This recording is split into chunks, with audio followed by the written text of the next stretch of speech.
আজ আমাদের বাড়ি অনেক লোক আসবে, তাই এখানে আলু ভাজা বসিয়েছি। প্রীতমের জন্য কুচি কুচি করে মাংস রান্না করব, আর এখানে মাংসের আলু ভেজে রেখেছি।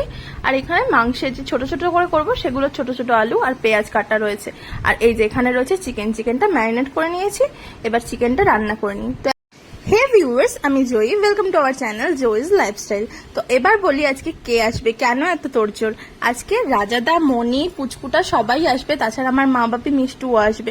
তো তাই জন্যই এত রান্নার তোড়জোড়, সবাই চলে এসেছে আর বাপিও চলে এসছে। বাপি মা মিষ্টি আর ফল নিয়ে যাবে ঠাম্মার বাড়িতে, বছরের প্রথম ফল তো, তাই মেয়ে শ্বশুর বাড়িতে দিতে এসছে। আমি পুচকুটাকে খেতে দিয়ে দিয়েছি, আর মা বাপি যখন আসলো ওই বাড়ি থেকে তখন বাপি, প্রীতম আর রাজা দাদারও খেতে দিয়ে দিলাম। ওদের যখন খাওয়া হয়ে গেল, বাপি পুচুর জন্য মাংস দিয়ে দিয়েছি অল্প একটুখানি, কারণ আমরা খাচ্ছি, পুচু খাবে না, সেটা তো হতে পারে না। তো পুচুর জন্য মাংস নিয়ে বাপি বাড়ি চলে গেল। এখানে দুই মা আর মনিও খেতে বসে, তারপর আমরা একটু গল্প করছিলাম।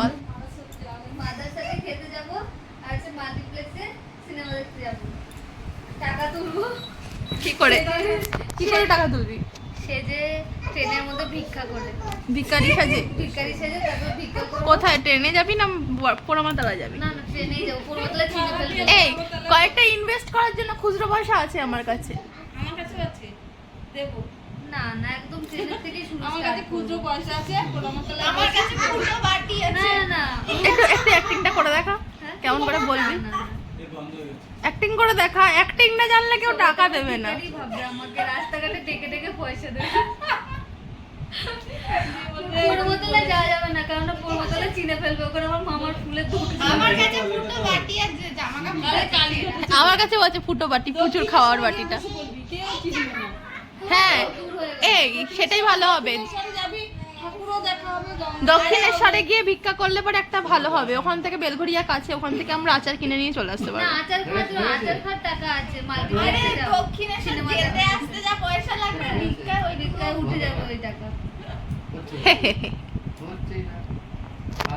তো কি বলছে মনি? তোকে নেবে না, কারণ তোকে বলে ভিখারি মানায় না দোকান। তাহলে তুই কাজ করিস, ভিখারি আমাকে ভিখারি মানায় না, আমি খানদানি। গুন্ডামি করবি। না না, হিন্দুষ্ট মানুষ তো আমি ভিখারি রবার। হবে না।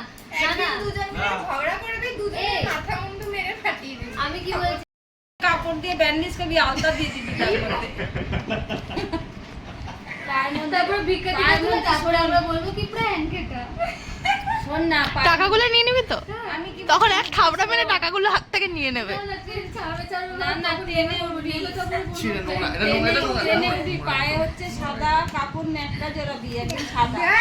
এত আইডিয়া দিও না, আমি ভিডিওগুলো ছাড়তে পারবো না, সবাই যদি ইনসিস্ট হয়ে যায়।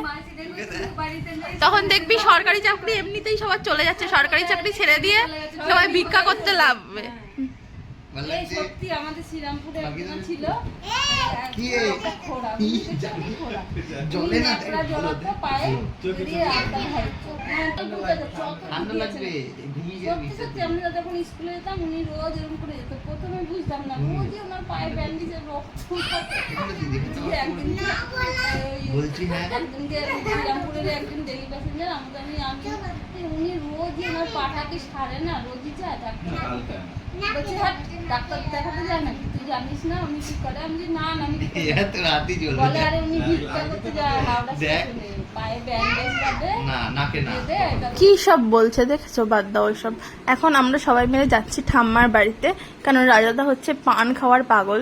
তো এই বাড়িতে এসে দেখলাম দুটো বাচ্চা মেয়ে জামরুল গাছে উঠেছে, জামরুল গাছ থেকে জামরুল পাচ্ছিলাম। আমি বললাম আমাকেও দে না। তারপরে সবাই মিলে আমরাও জামরুল কুড়াচ্ছিলাম, আর রাজাদা হচ্ছে লগা দিয়ে জামরুলগুলো পেরে দিচ্ছিল।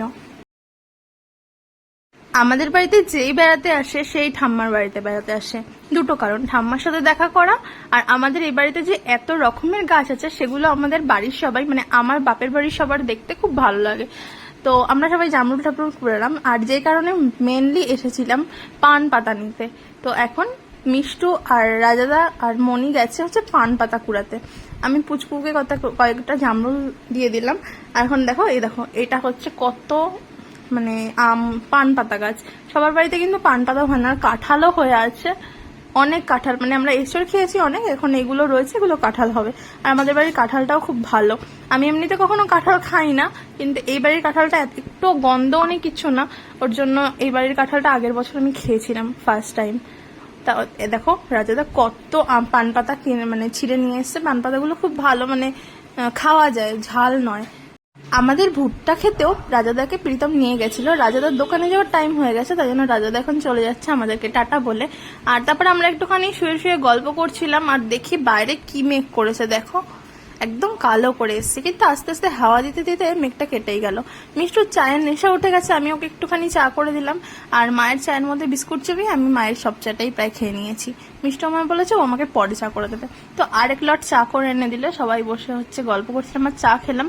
আর আমার মা হচ্ছে চর্বি দিয়ে ঘুগনি করে নিয়ে এসেছিল, সেটাই হচ্ছে গরম করলাম, দেন সবার বাটিতে সার্ভ করে দিলাম। আর আমার শাশুড়ি মা তো একটুখানি ঘুগনিকে পোষাবে না, ঘুগনি খেতে ভীষণই ভালোবাসে। খেয়েছে এক বাটি, দেখো তো, তারপরে গামলা চেটে ঘুগনি খাচ্ছে। তো যাই হোক, মাকে আমি এক জায়গায় নিয়ে যাব একটা সারপ্রাইজ দিতে, তো মনিরাও চলে যাচ্ছে। মনিদের একটা ইনভাইটেশন আছে, রাতে আমি অনেকবার থেকে যেতে বলেছিলাম, বাট থাকলো না ওরা। তো ওরা চলে যাওয়ার পর আমি মাকে নিয়ে বেরিয়েছিলাম, আমি শাশুড়ি মাকে টাটা বলে। আর মাকে নিয়ে গেছিলাম হচ্ছে নেল এক্সটেনশন করাতে, কিন্তু মায়ের জন্য একটা সারপ্রাইজ ছিল।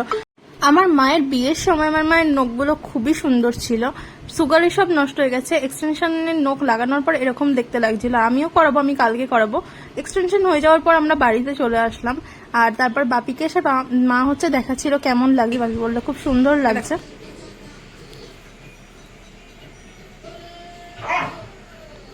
মনে আছে এই মুখের কথা? কেমন হয়েছে? মনে আছে? মনে আছে? ভালো লাগছে? এগুলো কি করলো, প্রশ্ন কোথাও